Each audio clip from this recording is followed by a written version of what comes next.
Esperando el gobierno. Asimismo, esperando el gobierno, estamos con ustedes. Gracias por permanecer ahí y gracias por esperar el gobierno con nosotros. Mira cómo se mueve esa cámara. Así se detectan muchas cosas y la mujer seguridad sabe mucho de eso. Y hablando precisamente de lo que ocurrió en Puerto Plata, en Estero Hondo, en Los Hidalgos, con un hacendado y su esposa, Carolina discutía en un taller que teníamos algunos detalles que hay que cuidar para evitar daños mayores. Pero usted no está entendiendo nada de lo que le estamos diciendo, se lo vamos a explicar. Muy buenas tardes. Hoy vamos a hablar de asuntos electorales con un político dominicano, experto en asuntos electorales. Siempre he dicho, así en primera persona, que aquí posiblemente hay 10 expertos electorales, desde afuera naturalmente, porque la institución que se encarga de administrar las elecciones tiene excelentes técnicos electorales. Y uno de esos técnicos electorales es don Héctor Guzmán, que no importa que le cambien las leyes, él se las aprende y sabe cómo, por qué y dónde. Así que hoy conversaremos sobre todo por aquello del 20% y qué es lo que reprueban de ese 20% de las reservas. Así que ese es el adelanto de la entrevista del día. Pero esta mañana nos sorprendíamos con unas cifras que ofreció el Ministerio de Educación luego de una investigación que hizo el Departamento de Orientación y Psicología del Ministerio. Y cuando la leíamos muy temprano, Carolina, la primera reflexión es, o fue, y la reitero aquí, ¿cuánto se ha gastado en tratar de concienciar a las niñas, a las adolescentes, hombres y mujeres? Porque el asunto de la educación sexual es de dos. ¿Y cuánto de ese dinero se ha perdido porque estamos igual o peor que antes? ¿A qué me refiero? Las estadísticas de que arroja este trabajo indica que en el sistema público educativo hay 1.154 adolescentes embarazadas. En lo que va de año. En lo que va de año. Eso es peor aún. Sí, y no vamos ni a mitad de año. No vamos, exacto. 1.154. De esas 1.154, hay 112 que el embarazo fue producto de una violación y 28 de incesto. También hay la cantidad de hechos violentos que avergüenza cualquier sistema educativo, 1.724 hechos violentos. Y acoso sexual. Pero ¿qué quiero? Esas son las cifras, ¿verdad? Las que tú las compras. Usted no, porque usted no sabe de número. No. En lo que se refiere al acoso, las cifras no son contundentes, porque denunciar el acoso no es tarea a la que se van a atrever las niñas, ni las adolescentes, ni los adolescentes, porque aquí creemos que solo es a las niñas que le ocurre. Entonces, la situación de la juventud dominicana que está en el sistema público de salud, aunque podríamos hacerlo general, es sencillamente dramática, Carolina. ¿Qué es lo que vamos a decir como siempre se dice y siempre se repite? Bueno, que se necesita educación sexual integral, que se necesita responsabilidad de los padres y de las madres, que se necesita la responsabilidad de maestros y maestras. Pero eso lo estamos diciendo hace 40, 30 años. Y el asunto no se morigera, el asunto aumenta. Entonces, ¿qué hacer? Como diría Lenin, definitivamente no sabemos qué hacer. Hay un % mínimo de escuelas donde se imparte educación sexual integral. ¿Y qué queremos decir con lo de educación sexual integral? Que debido también al puntaje de algunos encargados de educación nos puede asustar quien se encargue de y habría que ver qué integral, ¿a qué le llaman integral? Exactamente.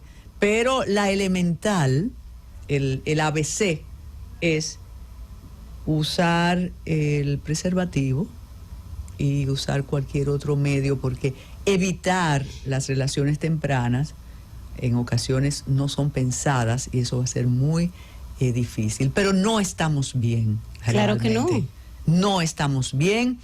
Y estas estadísticas, me decía un amigo esta mañana, ponle un poco más, porque los medidores aquí no son realmente muy exactos. Pero esa es la situación de nuestros estudiantes. 1.154 embarazadas, 112 víctimas de violación, 25 de incesto. Agréguele que de esas embarazadas, la consecuencia es el abandono de la escolaridad.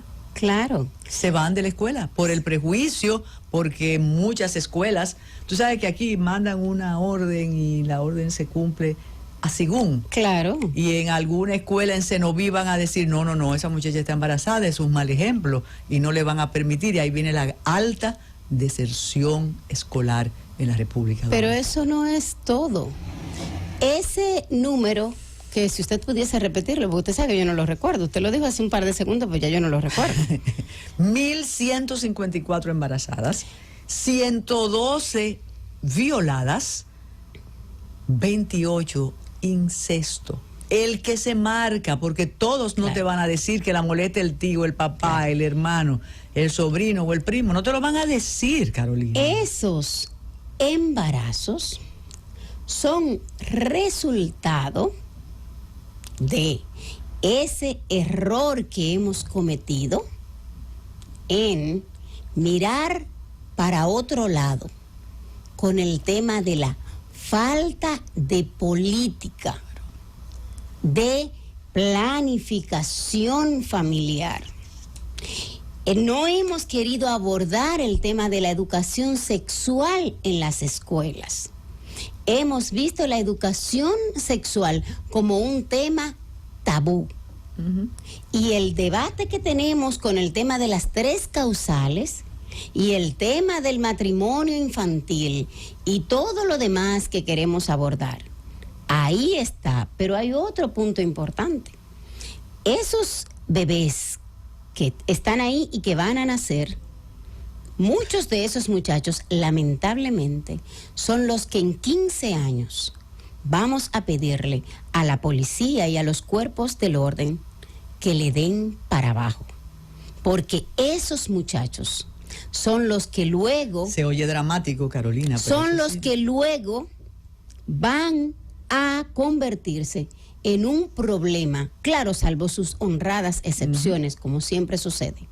Pero esos muchachos no planificados y al margen de la ley y al margen de la sociedad, esos muchachos, muchos de ellos que vienen de una familia desintegrada, de unos padres que por supuesto van a desertar y que esos niños posiblemente no van a completar su programa de vacunación y que no se van a alimentar bien la madre, por lo tanto el niño tampoco va a salir bien alimentado, tampoco va a tener capacidad para aprender, no va a completar los estudios, no va a poder tener un empleo digno y va a terminar en la delincuencia y va a convertirse en un problema de seguridad ciudadana y de seguridad pública, que al final vamos a decir que tiene que resolverlo la Policía Nacional.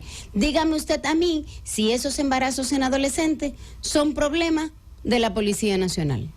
Es una cadena, mire, de verdad terrible, y que tú no le ves por el momento solución. Hace posiblemente 20 años, y ojalá un día tenerlo por aquí, el economista Andy Dawager dijo, para provocar la reacción adversa en la población, una de las razones más contundentes y menos poéticas para admitir la supresión del embarazo, sobre todo en los sectores de pobreza.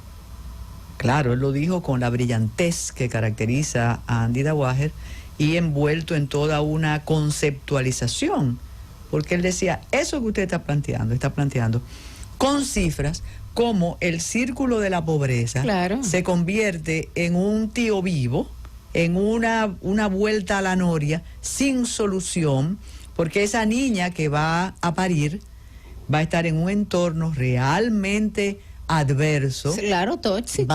Tóxico absolutamente. Claro. Y fíjese, sin querer estamos hablando de niña, de madre, y olvidamos Al el factor padre. Claro. El muchachito. Como si no tuviera responsabilidad. Exactamente. Entonces, Claro. cuando Andy planteó eso así, le digo que eso fue hace 20 años, Sí. todas las furias se desataron y ahora uno lo ve de esa manera. Pero sí. Y aquí tenemos abuelas en la marginalidad. Usted ve que pero esa es la abuela, porque dio a luz a los 14. Pero de 27 La hija, años, yo conocí una exacto. abuela de 27 años. Pero en el 2008 yo planteé en Chile una conferencia, un paper para una conferencia de la incidencia de la educación en la seguridad ciudadana. Y me dijeron, ¿y qué tiene que ver la educación en la seguridad ciudadana?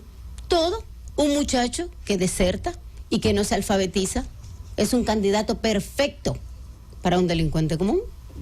Mire, en una encuesta que era un referente dominicano, la Endesa, Sí, que hace claro. mucho no la veo. Aquí tenemos inconvenientes con los resultados, igual que el censo, que está postergado el resultado, aunque dice Paveliza que va a ser Hasta estupendo los- el resultado. Hasta los pagos están postergados. Usted vio a la muchacha que se hincó ahí y se volvió viral en las redes sociales. Eso no ha sido agradable y eso un poco dificulta la credibilidad en el resultado, que debido a la capacidad que tiene la directora como el ministro, imaginamos que va a ser o que debió ser óptimo. Pues miren, esa encuesta, y sé que se va a sorprender, se dejaba constancia del inicio de la actividad sexual en las niñas y los niños en la República Dominicana 11 años. 11 años. Eso uno ve. ¿Cuántos Sí. años tú tienes? Ay, una niña. Ay, Pero ya me hacían dos moños, yo creo. Claro. Exactamente. Y naturalmente, y eso sería un día para hacer un coloquio aquí. Bueno, dos colas. Mami me hacía dos trenzas. O una cebollita. Dos trenzas. Sí, voy a tener mucho cabello. dos 11 trenzas. años se hacían carta a los reyes. Sí, sí. La inocencia estaba ahí. Claro. Entonces se plantea que esta es una sociedad donde desde que naces estás escuchando y viendo toda una motivación a la eroticidad. Entonces, por eso ocurren esas cosas. De modo que esa ha sido la noticia de la preocupación socioeconómica y educativa. Sí, en pero la ahora se va a República resolver Dominicana. con un código de ética No me en el que mencione eso. claro que sí, que se prohíbe que los maestros tengan contacto en las redes sociales con los alumnos. Sí, eso es jugar muñeca Yo de- quiero saber qué equipo de ciberpatrullaje vamos a tener para controlar el tráfico de 4 millones de usuarios que hay en la República Dominicana. En la población educativa no es de más o menos 4 millones.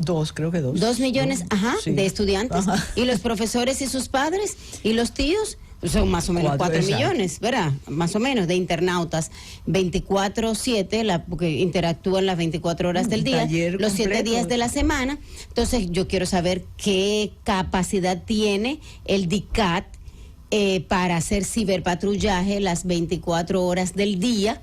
Vamos a, yo no sé cuántos centros de ¿Usted ha ido al 911? Sí, por ¿Se ha supuesto. visto eso así, será? No, pero en el país pero solo yo para controlar a No, los el estudiantes. C5I de las Fuerzas Armadas va a quedar chiquito para el centro que necesitará el Ministerio de Educación solo para trabajar.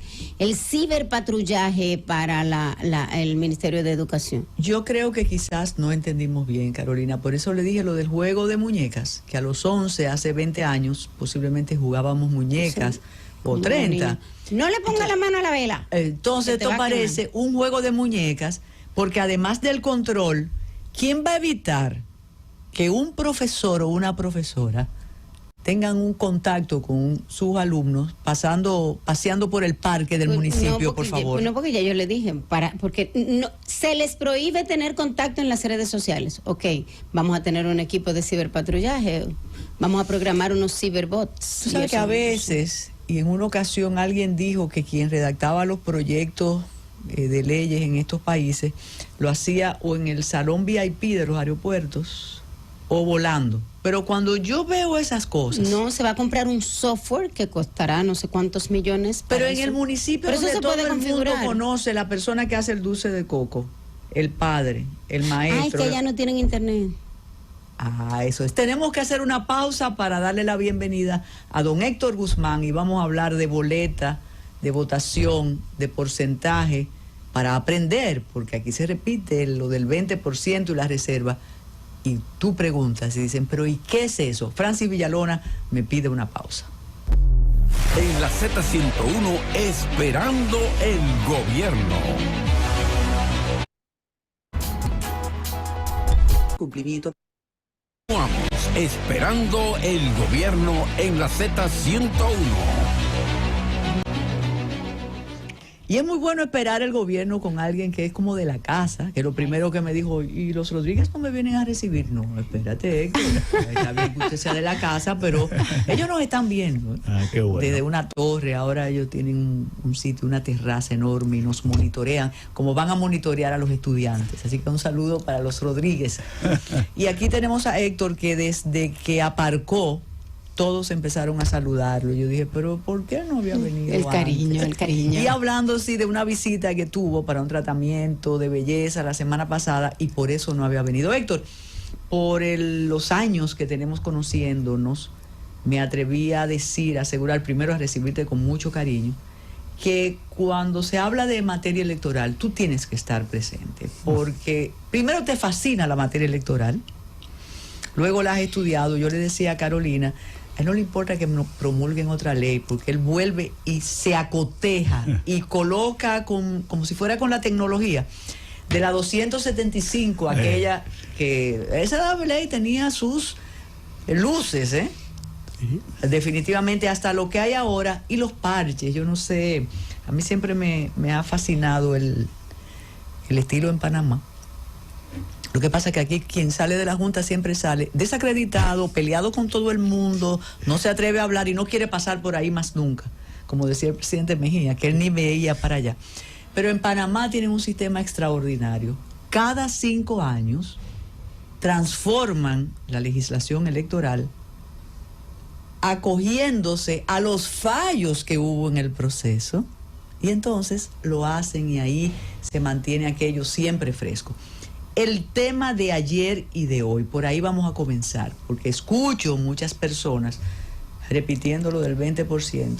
Y si tú nos preguntas así como, la capital de Tanzania, a Carolina llamé ahora mismo, espérate, ¿qué es lo que pasa con el 20% y la reserva? Explíquelo para que Francis Villalona, que me lo preguntó 2 veces y me dijo, yo no estoy entendiendo, para que todos lo entendamos. Con manzanitas, por favor. Exacto, el aspecto jurídico y después el interés político, que algunos alan para acá y otros alan para allá. Ya no voy a hablar más, el micrófono es suyo. Bienvenido de nuevo, Héctor Guzmán. Bueno, primero saludar a don Bienvenido y toda su familia, don Bienvenido Rodríguez, persona que yo aprecio muchísimo, dueño de toda esta empresa. Y un saludo especial a mi gran amigo y hermano don Álvaro, que siempre lo escucho, un batallador por la vida. Y a ustedes, a Carmen Inver y a Carolina aquí y a los amigos oyentes.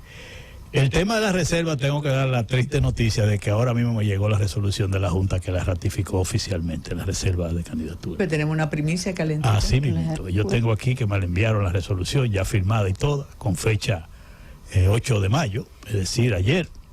A pesar de que el plazo para los partidos vencía ayer al mediodía para que entregaran sus observaciones, cosa que uno se le encuentra raro, porque si tú pones un plazo y ya tienes la resolución hecha, todo parece indicar que estaba hecha. Esas son de las cosas que uno se cuestiona. Ayer vencía, al mediodía, el que todos los partidos entregaran sus observaciones a ese borrador de resolución. Pero ya hoy recibimos la resolución firmada y ratificada. De manera que eso llama mucho la atención. Ahora, ¿qué es lo que significa la reserva de un 20% de las candidaturas? Y esta es la parte más importante que debemos entender. Las modificaciones de las leyes electorales y la ley de partidos, que fue una creación, la ley de partidos que no existía, fue una lucha como de 14 años entre los partidos políticos a través del Congreso Nacional que libramos. Y lo grave es que los partidos nos ponemos de acuerdo y hacemos una ley que es como un pacto entre los partidos y sus líderes.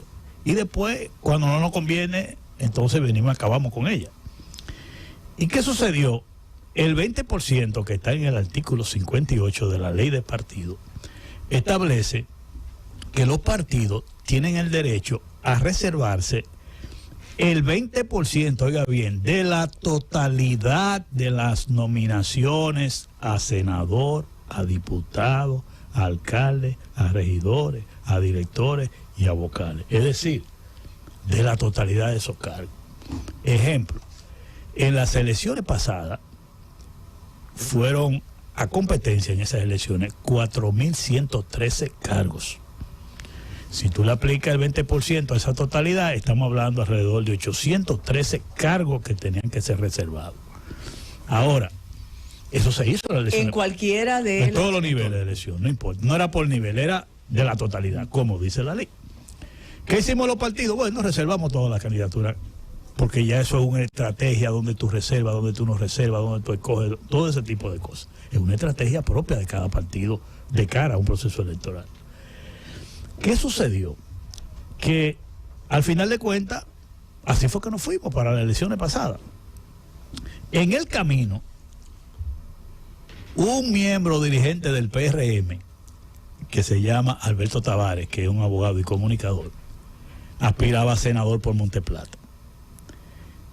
Y él puso una demanda contra el PRM diciendo que el PRM no había agotado los procedimientos internos para establecer la reserva de candidatura, específicamente en Monteplata, donde él aspiraba. Y en función de eso apoderó al Tribunal Superior Electoral.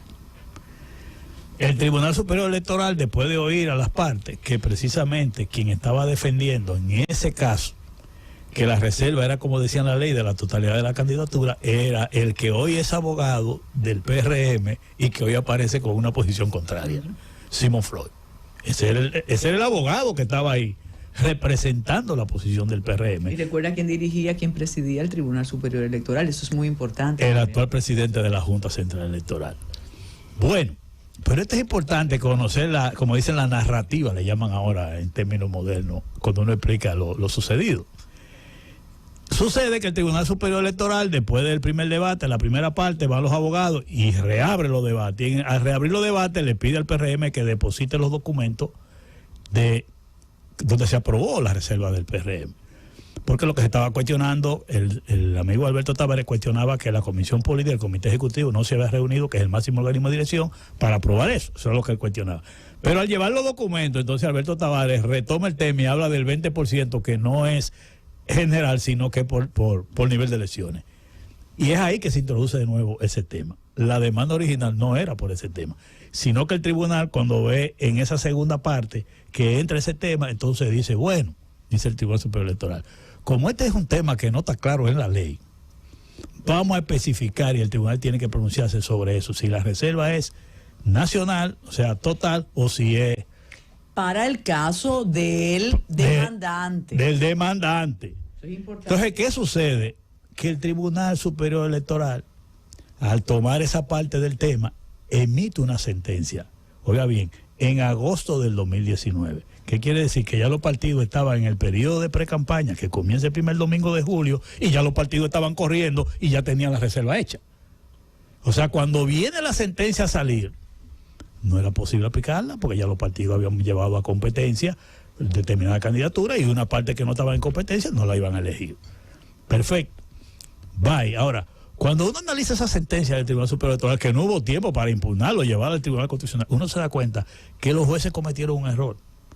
Porque ellos se valen de la interpretación de que cuando tú haces una reserva de candidatura, tú no vas a elegir a la persona que se va a beneficiar de esa reserva. Y ellos dicen, ¿cómo puede ser tanta candidatura que la reserven los partidos? Porque eso va en detrimento de los militantes y los dirigentes. Pero ellos estuvieron equivocados. Porque una reserva de candidatura no es más que si Carmen y yo vamos a hacer un acuerdo, yo reservo una candidatura, por ejemplo, para senador. Pero esa candidatura a senador que yo te la estoy reservando a ti, que es el partido de Carmen, tú vas a elegir el candidato a senador y cuando venga a ocupar la reserva, ya tú lo elegiste. O sea, en ningún momento esa reserva implica que no se va a ir a una convención el que va a ser beneficiado de la reserva. Para mí que ese tribunal interpretó mal porque ellos no conocen la mecánica electoral. Y aquí voy al fondo de por qué las reservas electorales. Las reservas electorales precisamente son para evitar lo que pasaba en el pasado, que un dirigente, un militante de un partido aspiraba a una candidatura, la ganaba y después para una alianza los desmontaban. Y ahí sí le estaban violando un derecho a ese militante, ese dirigente. ¿Y quién te dijo que con reserva no lo desmontan? No sé por qué. Es lo que se va a negociar. Porque es lo que se va a acordar y además porque nada más se lleva a la convención a competencia los cargos que no han sido reservados. Tan sencillo como eso. Entonces, ¿qué pasa? Que si yo pacto contigo una reserva y yo soy que la hago, tú vas a escoger tu candidato con la modalidad que tú entiendas, pero lo va a llevar a una coherencia. Y cuando venga a ocupar la reserva que yo hice, es un candidato que tiene los mismos derechos que todos los otros porque fue escogido allá, independientemente de que yo lo reservara aquí. Entonces, ¿qué pasa? Ese tema se le agrega un elemento nuevo a esa sentencia que es la que saca la Junta Central Electoral. Ahora, que recientemente el PRM con mayoría senatorial aprobó una modificación a la ley electoral 1519, que ahora es 2023. La 1519 pasó a 2023. ¿Y qué dice la ley 2023 en su artículo 136 que tiene que ver con las alianzas políticas? Que los partidos tienen la facultad de hacer alianza. Oye bien, en el nivel presidencial, en el nivel de senadores, en una, varias o todas las provincias. En el nivel de municipal, en una, varias o todos los municipios. En el nivel de diputados, en uno o varios de todas las provincias y circunscripciones. O sea, te está dando un poder a la ley electoral y eso fue modificado. Sin mencionar el 20%. Sin mencionar el 20%. ¿Y de dónde sacan el 20%? De la ley de partido, es que está establecido. Esta es la ley electoral, que es la macro, y la ley de partido es que tiene, que no se pudo modificar. No se pudo modificar porque eso era uno de los temas que iban a ser modificados. Pero oye lo que dice la ley electoral nueva, que tú como partido tienes derecho a tu postular en una provincia, en varias o en todas. Entonces tú no me puedes decir a mí, que es lo que la Junta le está diciendo ahora, para que entendamos los amigos oyentes. La Junta me está diciendo a mí que yo tengo que solamente derecho a reservar el 20% de los senadores. De 32 significa 6 senadores nada más. El 20% porque él me lo está poniendo por nivel, por el nivel de senadores, por el nivel de diputados, por el nivel de alcaldes. Sí, por el nivel de regidores, por el nivel de directores, por el nivel de vocales. O sea, tú me lo estás poniendo por nivel un 20%, pero la ley electoral actual, la que está vigente ahora, 2023, me dice que yo puedo pactar una alianza o en una provincia, o en varias provincias, o en toda la provincia. Entonces, pero entonces hay un conflicto legal a pesar de... Totalmente. Y además, yo digo que... además yo digo que la práctica política, para mí en la práctica política, la Junta ha incurrido en un error. Todos los partidos al día de hoy nos estamos preparando para lo que hicimos en las elecciones pasadas. La reserva de candidatura en función de lo que dice la ley de partido, que de la totalidad de las nominaciones a todos esos cargos electivos. Es que esa palabra... Pero ley posterior deroga ley anterior. Exactamente, y ahora es más abierta. Ahora yo recuerdo, yo vi inclusive que los reformistas depositaron un documento diciendo que en función de la ley electoral nueva no tiene límite ahora. De hecho, depositaron un documento. Como vemos, es un tema que complica el panorama electoral. ¿Por qué? Porque ahora en mayo, y esta es la parte preocupante, es que el mayo es el mes donde hay que definir la reserva y con ello definir las alianzas políticas. Ahora viene el aspecto político. Y tenemos el aspecto político, tenemos hasta, oye Carmen, hasta el 2 de junio, 2 del mes que viene, y miren la fecha que estamos hoy, como fecha límite para nosotros comunicarle a la Junta, estas son las reservas que hemos hecho. Y en el momento que nosotros le comunicamos a la Junta que estas son las reservas que hemos hecho, le estamos definiendo las alianzas políticas. ¿Cuál es el componente político que todo esto tiene? Que todo parece indicar que como los funcionarios del PRM favorecen lo que la Junta ha hecho, llama la atención porque antes ellos se oponían a eso. Antes ellos impulsaban lo que nosotros estamos defendiendo ahora y ahora ellos están contrarios. De que quizá ellos piensan o pretenden que una decisión como esta limita la capacidad de alianza de la oposición. Eso es lo que hay en el fondo. Ellos han pensado eso y han entendido. Pero les limitaría a ellos también. No, porque ellos ahora mismo son los que menos capacidad de alianza tienen. Tienen el poder, Héctor. Bueno, pero el problema puede ser que tengan el poder, pero en la práctica lo que hay ahora mismo es mucho más posibilidades de un acuerdo de las fuerzas de oposición, en su mayoría, que la capacidad que tenga de alianza ahora mismo el partido de gobierno.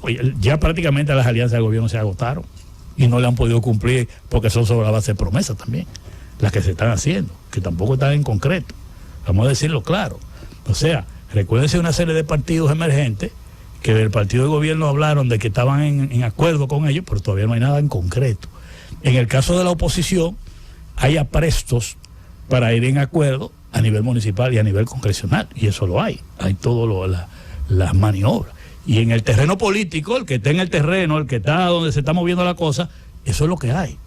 Y este tipo de conducta y actitudes a uno le llaman la atención, porque lo primero fue que el presidente de la República se adelantó y dijo que las reservas venían por niveles de elección, antes de salir. Antes del viaje. Antes del borrador.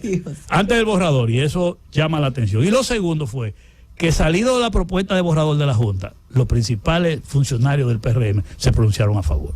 Entonces eso le llama a uno la atención. Y en el fondo nosotros somos políticos muy veteranos para no entender lo que hay de juego, además de la información que uno tiene. Antes de la pausa, los partidos de oposición, todos los partidos de oposición estaban en desacuerdo con esa decisión y solo el PRM la aprobó.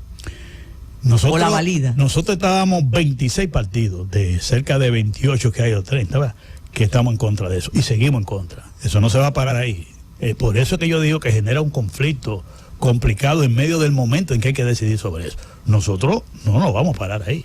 Esto vamos a ir hasta las últimas consecuencias, porque eso afecta algo elemental en los partidos, que es, vamos a decir, la autodeterminación de los partidos para definir una estrategia y un plan de cara a unas elecciones.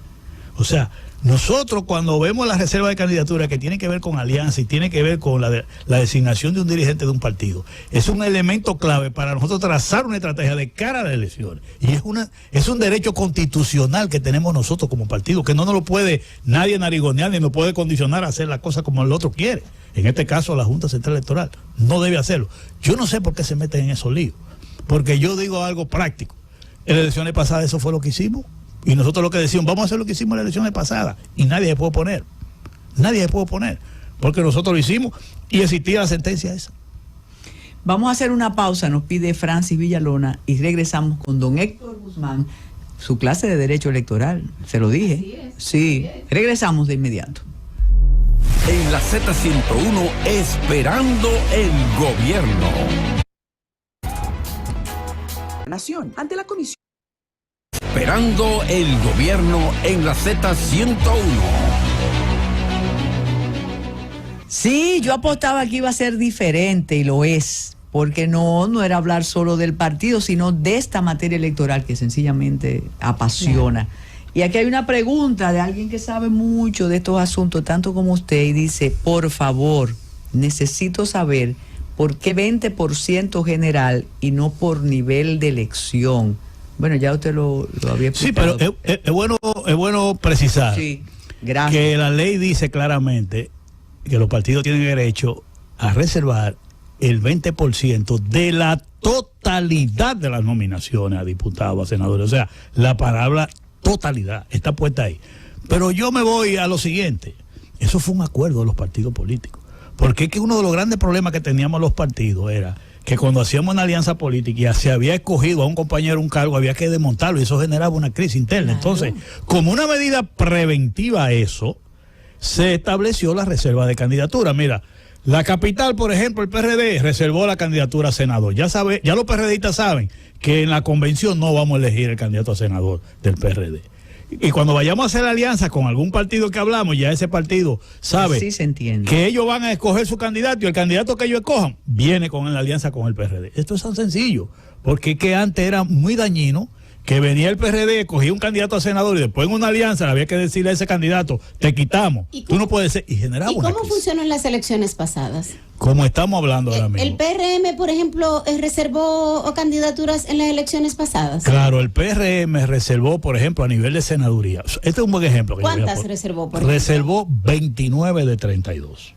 Es decir, solamente cogió... ¿Cómo así? Sí, claro. ¿Y pero, eso como qué porcentaje viene? Pero oigan... son 32 senadores. Es que yo no sé contar, usted sabe. Pero oigan al revés. El PLD llevó todos sus candidatos a senadores. Porque es que cada quien tiene su estrategia. Por eso que yo digo que eso es un tema estratégico de un partido de cara a unas elecciones. Bueno, el PRM era oposición. Es que el entonces. PRM en aquella ocasión no tenía candidato a senadores para poderlo elegir, entonces tuvo que buscar una alianza con la oposición completa, y ahí usted ve muchísimos candidatos que salieron electos con el voto del PRM, para que estemos claros, y no eran del PRM. Entonces, porque esas son estrategias propias de un partido de cara a unas elecciones. Como yo le pongo el ejemplo, así como el PRM reservó 29 candidaturas, el PLD la postuló todas. No reservó ninguna. Porque en el nivel ese de momento senador. no le interesaba. Porque ellos tenían candidatos en todas partes. Entonces, por eso es que yo digo que la parte clave aquí es cómo esa decisión que toma la Junta Central Electoral vulnera ese derecho que tiene un partido a trazar su estrategia, a decidir lo que llaman la autodeterminación de tú como institución, un partido. Tú no me puedes imponer a mí una regla, porque inclusive constitucionalmente yo tengo el derecho a establecer mi plan, mi estrategia. Y esos son los problemas que se generan, vamos a decir, en la vida, en el sistema de partidos. Cuando un órgano electoral le quiere trazar pauta a los partidos, que no conocen la mecánica como se desenvuelven los partidos. Y esas son de las cosas que le hacen daño a un partido político. Porque en este caso nosotros decimos, bueno, nosotros hemos hecho un acuerdo los partidos políticos y dijimos, vamos a poner en la ley de partido ese 20% de reserva de la totalidad. Yo quiero revelarle a ustedes porque en ese tiempo que se discutía la ley de partido, yo estaba en el PRM de lo que estaba discutiendo la ley. Con Salvador Ramos, con Andrés Bautista, con César, yo lo menciono todo lo que estábamos ahí. Tirso Mejía, Ricardo, doña Milagro Ortiz Bosch. El PRM era partidario inicialmente de que fuera solamente un 15%. ¿Y por qué decía el PRM en ese momento que se llamaba corriente mayoritaria primero y después se llamó PRM? ¿Por qué establecía un 15%? Porque se entendía que un 15% era la cantidad suficiente de la candidatura a nivel nacional. Por eso. Y entonces la mayoría de los partidos plantearon un 20%, entonces nosotros acogimos el 20%. Como aquel 50 más 1. Exactamente. Entonces, para que pongamos la cosa en su sitio, porque lo que más daño le está haciendo a la actividad política es esta doble moral, con cosas que son de principio en política. Cuando usted tiene un acuerdo, porque ese es el problema, que tú estás con una ley de partido, estás con una norma electoral, estás con una regla, entre todos la pactamos y después cuando no te beneficia, tú sales en contra de esa regla. Y eso es lo que le está haciendo daño, pero oye, de una manera increíble al sistema de partidos. ¿Habrá influido la decisión del TCE precisamente por la composición de la jefatura del órgano electoral en esta decisión? La sentencia. Yo tengo tanta lectura a que la Junta, ese pleno de la Junta, porque hay una disidencia, la magistrada, vamos a decir, la miembro del pleno, porque ahora no son magistrados, es un órgano administrativo, ahora no es contencioso. Dolores Fernández, ella... De gran experiencia, por Dios. Dolores, la demás experiencia, ella no está de acuerdo con eso. Y ella va por la línea que yo estoy explicando, de que la decisión de un partido de tomar su decisión interna, tú no le puedes vulnerar eso, porque es un derecho constitucional, y ella va por ahí. Entonces ella es disidente en esa resolución. Para que ustedes vean, la otra vez con el tema de definir partido mayoritario, ella fue la disidente también. Y al final de cuentas ella tuvo razón. Al final de cuentas, cuando fuimos al Tribunal Superior Administrativo, ella tuvo razón. Los otros no tuvieron razón.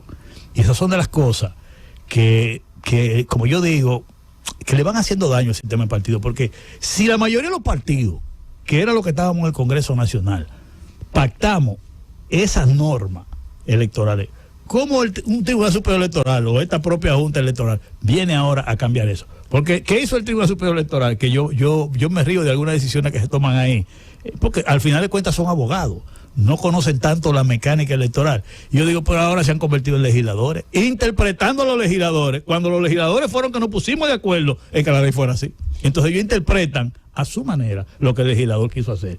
Y hay decisiones que la toman. A nosotros nos pasó un caso con ese Tribunal Superior Electoral del PRD. Un partido con más de 70 años convocando a su comisión política, y ese órgano electoral le dijo al PRD, es que ustedes no convocaron bien la comisión política. La comisión política se convoca así, asado. ¿Pero cómo va a ser esto? O sea, nos dijeron a nosotros cómo era que teníamos que convocar la comisión política después de 70 años. Pero venga acá, hermano. Nosotros convocamos la comisión política como siempre la convocamos. No tenemos 70 años. Pues ellos determinaron que nosotros la convocamos mal. O sea, cosas como esa. Entonces tú te das cuenta que en el fondo hay otra cosa. En esta decisión sí llama la atención que quienes celebran eso sea del PRM. Y yo simplemente a los amigos del PRM yo les cuestiono la doble moral política. Carolina. Que eso sí hace daño. Y entonces, ¿cuál es el próximo paso? Porque ya que ha salido entonces, de todos modos, la resolución, y ya vimos que incluso el bloque de diputados del PLD reitera el rechazo a la resolución de la Junta Central Electoral sobre la reserva de candidaturas. ¿Qué va a pasar ahora? Bueno, ahora todos los partidos que nos oponemos a esa resolución Los 26. nos reuniremos ahora y acordaremos las acciones. Nosotros, en el caso del PRD, tenemos varios constitucionalistas estudiando el tema. Tenemos varios días en eso. Tiene muy buenos Que constitucionales. tenemos muy buenos y le hemos puesto el tema en la mano y a esa persona, bueno, porque aquí conjugamos los abogados electorales, los constitucionalistas y los que somos operativos políticos, que también conocemos mucho de la materia por las experiencias. Es una que uno mezcla tiene. buena. Héctor, ¿vas por algún cargo esta vez? Sí, Te veo haciendo campaña en la ciudad colonial Sí, bueno, y enterándote de muchas cosas. de muchas cosas, increíble, así es la vida. Sí. Bueno, después de toda esta experiencia que uno ha tenido en la política, fui regidor 2 veces del Ayuntamiento de la Capital, acompañé a Peña Gómez en la administración municipal, fui asesor del Senado y de presidencia del Senado, estuve en el Poder Ejecutivo, remanejando relaciones con el Congreso. He decidido aspirar a la senaduría de la Capital, consciente de que puedo aportar a la ciudad capital en una labor importante. Aquí los legisladores nuestros no rinden cuenta, no fiscalizan. La gente aquí no sabe qué es lo que hay en la capital. Ya yo desde ahora estoy fiscalizando. Estoy visitando los lugares, barrios aquí, comunidades de la capital y hablando con los sectores. La gente me conoce bien y yo le digo, bueno, yo por lo menos ahora puedo aportar ahora, ser portavoz de los problemas que la gente tiene. Y yo he estado analizando el presupuesto de inversión para la capital. Me llama la atención y por eso fui a la zona colonial, que para la zona colonial informaron una inversión de cerca de 5.000 millones de pesos y después otros 460 millones de pesos. Y cuando yo voy a la zona colonial, el anexo del Hospital Padre Villín está paralizado por falta de fondos. Y yo creo que es más importante la salud y la vida de la gente que una calle, que un contén, que una cloaca, como dicen. Pero me enteré de tantos problemas en la zona colonial inmenso, que participé en una reunión 2 horas con el Consejo de Desarrollo Comunitario de la zona colonial y todo lo que yo oí ahí me quedé espantado, porque uno ve la zona colonial, que va y la visita como un turista, no ve lo que está pasando ahí. Y el gran problema que yo pude notar en esa zona colonial es que todas esas inversiones que se están anunciando ahí se están haciendo con la exclusión de los residentes. O sea, tú no puedes hacer en una zona como esa un plan de desarrollo sin tomar en cuenta a la gente que vive ahí. Nada más tú no puedes pensar en el turismo, en el que va a ser turismo. Los que viven ahí están excluidos por completo. El Colegio Médico y ese Consejo Comunitario hicieron una rueda de prensa protesta frente al Hospital Padre Villini, me invitaron, yo estuve con ellos ahí. Es un desastre. Ese Padre Villini lo entregaron, que supuestamente es remodelado, información, de 140 habitaciones que tenía, cama para pacientes, nada más tiene 53 ahora. Tiene una planta eléctrica que estremece el barrio entero en la misma clínica, en el mismo hospital. Y hay una unidad de hemodiálisis. Pero el presidente estuvo en la inauguración. Sí, pero él no tiene conocimiento de todas estas cosas que yo le estoy diciendo, por eso yo públicamente hasta le dije que se reúna con esa gente. Hay una unidad de hemodiálisis, que ustedes lo saben ahí, que va muchísima gente pobre a dializarse ahí, que la gente espera los turnos en la acera. Y los voluntariados que hay por ahí tienen que buscar caldero y darle comida a esa gente en la acera, cogiendo sol. Y la planta con un ruido grandísimo. Y ellos ahí en la calle cerrada ya casi 2 años. Entonces tú dices, pero ¿y cómo es posible que tú hables de tantas inversiones y esto no se toma como prioridad? Y así así fui aquí a Los Ríos, al Club de Los Ríos, que tiene un polideportivo con un 70% de terminación que comenzó con el gobierno de Hipólito. Ay, sí. Y le han dicho a ellos de que vamos a demolerlo para hacer apartamentos. Y ellos dicen, pero ¿quién le ha dicho a ustedes que nosotros queremos apartamentos aquí? Aquí se practica muchísima disciplina deportiva y gente de diferentes barrios que vienen aquí.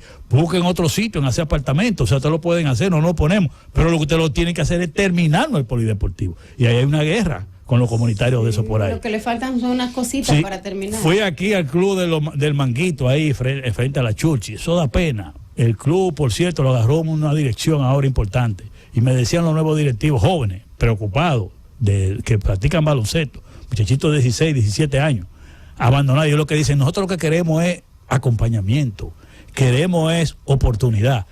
Me decía el presidente del club, desde la Churchi se sentía el olor a marihuana aquí en este club. Sí, Nosotros aquí está legalizada. nosotros lo estamos rescatando. Nosotros lo estamos rescatando. Pero ¿No había una marcha en estos días? Pero mira, el gran contraste que yo encontré ahí es que la verja que divide la cancha de ese club del Manguito, al otro lado están la gente más rico, de los más ricos de este país, increíble. Y no se y oye, proveen agua a veces. y agua. no se preocupan por lo que tienen ahí. Bueno, entonces, que la yuca. exacto, entonces uno se va juntando con toda esta comunidad, con todo eso. ¿A qué conclusión tú llegas? Que tú dices, pero señores, como Estado tú tienes que pensar en los problemas que son el día a día, lo de mediano plazo y lo de largo plazo. Pero si tú no resuelves lo del día a día, cuando venga a pensar en el de largo plazo no habrá cabeza.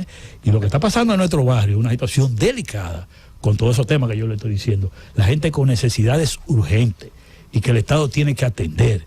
No ir a crear problemas, porque ahí fue un viceministro a Los Ríos, un viceministro del Ministerio de Vivienda, que yo lo conozco, por cierto, porque es un dirigente político del PRM, a amenazar a esa gente y a crearle problemas. Y esa gente de la Junta de Vecinos dice que no, que ellos no van a permitir que le vayan a demoler ese polideportivo. O sea, todo lo contrario, en vez de ayudarlo. O sea, hay que tener en cuenta, y son funcionarios que van y le crean problemas a un lugar que no lo tiene. Porque ¿por qué tú no se lo terminas mejor y busca otro sitio donde hacer los apartamentos? La audiencia está muy activa y no quieren desaprovechar sus conocimientos técnicos y legislativos. Y me piden que le pregunte con relación a nuestro documento de identidad y electoral, que si pudiera hablarnos un poquitito de las características de nuestra cédula de identidad y electoral, las características de seguridad que tiene con relación al documento de otros países. Bueno, eso está pendiente de renovarlo, pero se ha dejado así por el tema electoral. Pero eso hace tiempo que está vencido y que tendrá que hacerse un plan de renovación. Carmen, recuérdate que eso se dejó por las elecciones y casi siempre viene la urgencia de las elecciones y no se cambia el documento. Sí, definitivamente. Ya eso hay que venir. Yo pienso que debemos ponernos de acuerdo para hacer un documento con mucho más seguridad, porque además también cada vez que viene la elección, como están las elecciones cerca, no lo vamos a renovar. Pero yo creo que desde que pasar las elecciones debemos ponernos en esa situación. Es lo que Carmen decía ahorita sobre las leyes electorales. En toda América Latina, donde funcionan las instituciones, después de cada proceso electoral viene un proceso de adaptación de las leyes, las normas electorales, a ver las cosas que funcionaron en unas elecciones y las que no funcionaron, cambiarlas. Eso es así, porque la política es dinámica, es cambiante, eso no es estático. Por ejemplo, algo que te funcione en unas elecciones puede ser que no te funcione en la otra. Pero lo que pasó aquí con el tema del voto automatizado, señores, tampoco podemos quedarnos atrás, porque nosotros tampoco podemos quedarnos atrás. O sea, tenemos que ver qué podemos arreglar para que eso funcione. Porque tú sabes cuál es el problema grave de la falta de un voto automatizado. Que el voto preferencial, que ahora va a ser peor, porque ahora vienen los regidores, vamos a decir los regidores aparte de los alcaldes, pues ya tú podrás votar por un alcalde y un regidor de otro partido, porque esto viene complicado. Ustedes no se imaginan lo complicado que... Sí, no. Así como eran los senadores y los diputados, que usted podía votar por un senador y un diputado de otro partido, ahora viene a nivel de municipal, que usted puede votar por un alcalde de un partido y un regidor de otro. Pero entre los regidores viene el voto preferencial, que ahí es que entra el problema del voto automatizado, que solamente el voto automatizado garantiza que la gente cree en esos resultados. De lo contrario, hay un refrán que dice, acta mata voto, que hace mucho tiempo que ha generado muchos problemas en los centros de votación. Héctor, cuando le escucho con ese optimismo y esa militancia, sobre todo que usted hizo el tránsito al revés, estaba en el PRM y después volvió al alma mater, a la casa, al PRD, el partido más viejo de la República Dominicana. Así es. La insignia del partidismo aquí. Pero escuchándolo con ese entusiasmo, pienso en las encuestas y si es conforme a lo que dicen esas mediciones, nadie tiene más oportunidad en este país ahora mismo que el presidente Abinader y todos sus ungidos, todas las personas que él decida que van a las diputaciones, a la senaduría, a las alcaldías. No hay oportunidad en este momento para nadie más, Héctor Guzmán. Mire, la verdad es, y yo he diseñado muchas encuestas, campañas, tanto aquí como fuera de aquí, campaña ganadora y campaña perdedora, diseño de investigación. La verdad es que ningún partido publica su encuesta, que tiene los números reales, y yo lo voy a decir ahora responsablemente. Ningún partido publica sus encuestas, que son las que le dan su verdadero número, porque son instrumentos de trabajo interno, por dos razones. Lo primero es que si un partido dice que su encuesta es, poca gente la va a creer, nada más la van a creer la de su partido, es lo primero. Y lo segundo es porque no va a evidenciar su estrategia política, porque cuando uno diseña una encuesta, uno quiere averiguar informaciones que el otro no lo puede saber, del mercado electoral. Y más ahora que hay unos sistemas también tecnológicos que también se hacen investigaciones, además del que se hace presencial. Ahora hemos avanzado más para tener mucho mayor información. Pero al día de hoy, a esas encuestas que yo me refiero, nadie gana en primera vuelta, al día de hoy. Y déjeme decirle, en la práctica, en el terreno político, yo que estoy operando con toda profundidad, le digo que hay posibilidades de alianza en la oposición, posibilidad de acuerdo a nivel municipal y a nivel congresional. Pero todo parece indicar, al día de hoy, eso puede cambiar, de que vamos a ir a unas elecciones, cada quien con su candidato presidencial. Y eso de por sí decreta una segunda vuelta. Aquí nadie solo gana en una primera vuelta. Nadie. Y lo sabe el gobierno. Lo sabemos nosotros. Todo el que está compitiendo aquí lo sabe. Por eso este tipo de escarceo como estamos viendo y esta lucha en términos de los acuerdos políticos, porque no está fácil el panorama en términos de garantizar quién va a ganar las elecciones. El gobierno lo sabe y sabe que la situación está difícil en términos de la preferencia electoral y sobre todo que la situación económica y social va a ser determinante, ¿no?, en las elecciones próximas. ¿Le gusta a los políticos engañarse? ¿O ustedes tienen un discurso hacia afuera y después en reuniones dicen, no, estamos fastidiados, no estamos bien? Yo digo, hay políticos que manejan estrategias diferentes, porque cada quien tiene su estrategia. Sin embargo, los estudios que se han hecho del manejo político actual, hay gente que no la quiere aceptar, yo soy claro en eso. Una de las recomendaciones que le dan a los políticos es hablarle la verdad a la población, porque tarde o temprano la población se va a dar cuenta si tú le estás hablando mentira. Pero hay políticos que no lo quieren aceptar eso. Prefieren hablar mentira, prefieren hacer demagogia, prefieren vender ilusiones sabiendo que no es verdad y creen que confunden a la población. La pueden confundir en un momento, pero después no lo van a confundir. Es igual que el tema de las encuestas, que es un tema importante. Miren, las encuestas, está estudiado esto, eso no me lo estoy yo inventando, no influyen en el electorado. Las encuestas se utilizan para desmoralizar la tropa del contrario, para estimular tu tropa y para buscar cuartos. Para eso que se usan las encuestas. Héctor Guzmán, muchísimas gracias. Gracias a ustedes por acompañarnos a esperar el gobierno que ya viene. Ahí está la tropa no desmotivada del gobierno de la tarde. Mañana será otro día aquí. En la Z101, esperando el gobierno.